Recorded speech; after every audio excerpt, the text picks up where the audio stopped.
Hello, today I'm going to talk about guns and what my opinions are on the subject as a European, but as someone who is familiar with weapons. I served in the British Army, so I have a good idea what they can do and have seen the results. My own experience in the United States with guns has been extremely limited. I haven't actually seen people using them or going out with them, but I did have one experience which I'd like to share with you. I was in Las Vegas and we took the road out of Las Vegas, the one that goes south west, heading towards eventually to Los Angeles, and there's a place at around 8 to 10 kilometers outside of the town called Las Vegas Outlet, and there shops obviously, and there's a Taco Bell, and we were hungry, so we went in there to eat. And this is before I started on my healthy eating crusade. Now, in there was quite a lot of people, and a fracas started. I don't quite know what the cause was or anything like that, but what happened, I was in the queue with the line, waiting to get served, and when there was somebody who somehow sort of assaulted one of the managers there. Now, as this happened, I, thinking, okay, there's about 30 of us and there's only one of that other person, I actually joined in to help the manager. But once we'd actually subdued this character, looking around, and there's no one in there. Everybody's gone. And afterwards, they come filtering back in again, and the police come in, take the person away, and all the rest of it. They treated me as a hero, and I couldn't understand this. Is that, well, just a minute, we outnumbered that other one by a massive amount. There's nothing heroic in like that. Then suddenly they looked at me, and I knew they could hear my accent, and then I understood. He could have had a gun. So what happened was, it's the very idea that people have guns is enough to cause fear amongst those around. Well, to finish the story off, Taco Bell were so pleased with me that they gave me a chocolate cake. At least I think they gave me a chocolate cake. It could be that they didn't mean to give me a chocolate cake, and they might want the money for it now from me. Now, bearing that in mind, my own opinion is that guns should not be allowed at all. If you look at crime figures, it's not that when murders occur in, for example, the US and the UK, to give, or Germany, to give very clear examples, crime figures are very approximately the same, except in two areas: guns and drugs. And it's not that people are getting murdered in the US by guns, whereas perhaps they're getting murdered by other means in Germany or the UK, for example, poisoning or vehicular or whatever.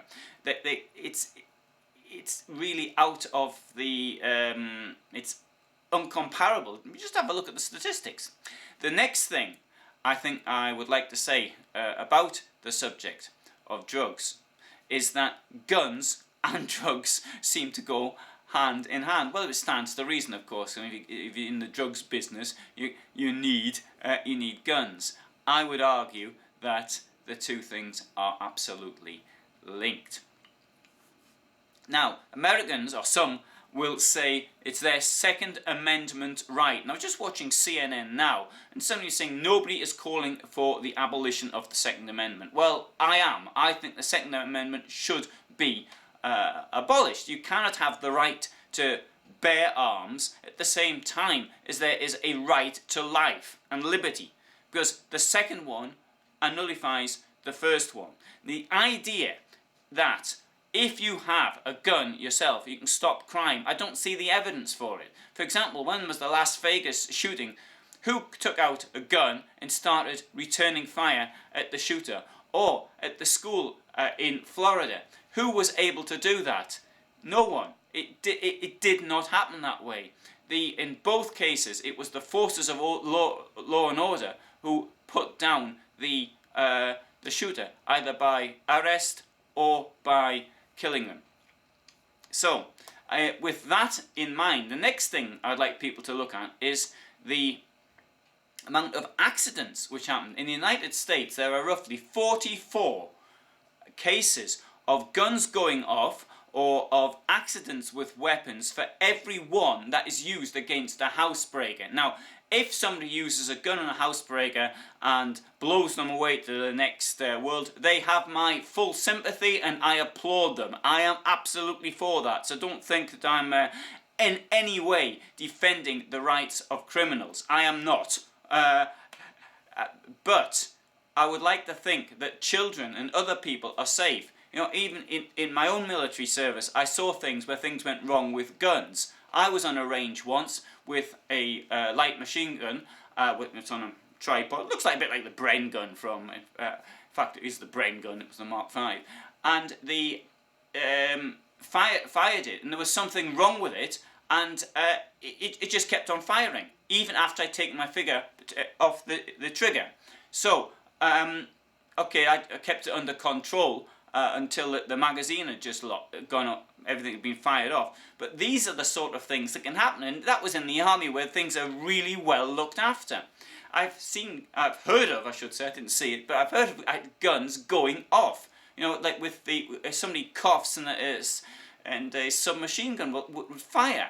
These are the things which can happen, and you can talk about gun safety, but there are times, there clearly, with all the amount of people who are killed accidentally by the things, then really, why are they in houses? Now, I think a solution may be the use of gun clubs and all the rest of it. I absolutely reject the idea that the people say, well, the criminals will get them anyway.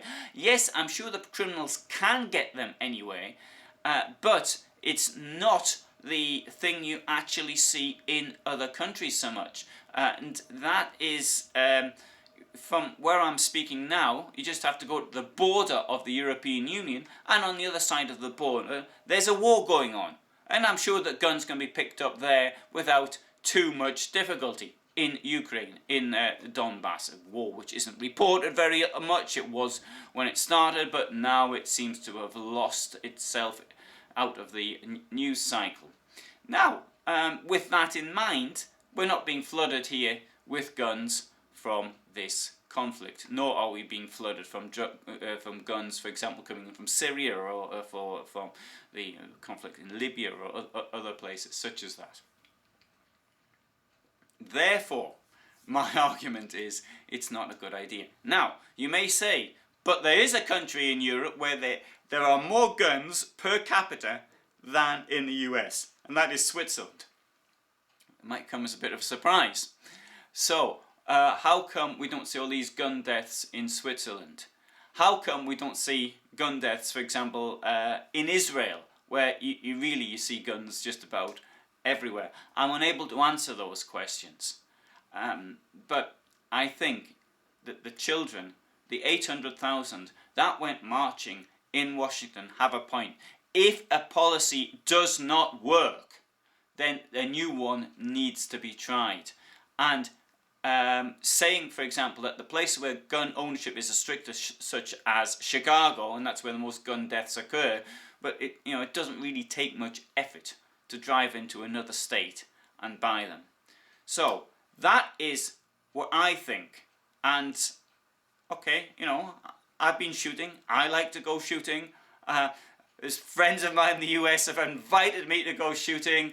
There's been YouTube friends who've invited me to come round to their range.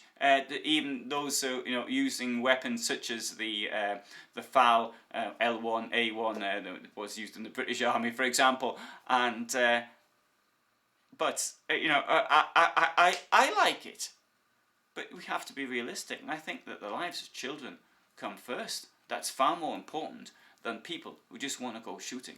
It's absolutely incomparable, really. So that's my thinking on it as a European and as a person who really loves the United States. Because at the end of the day, the US is the most attractive country I have ever been to.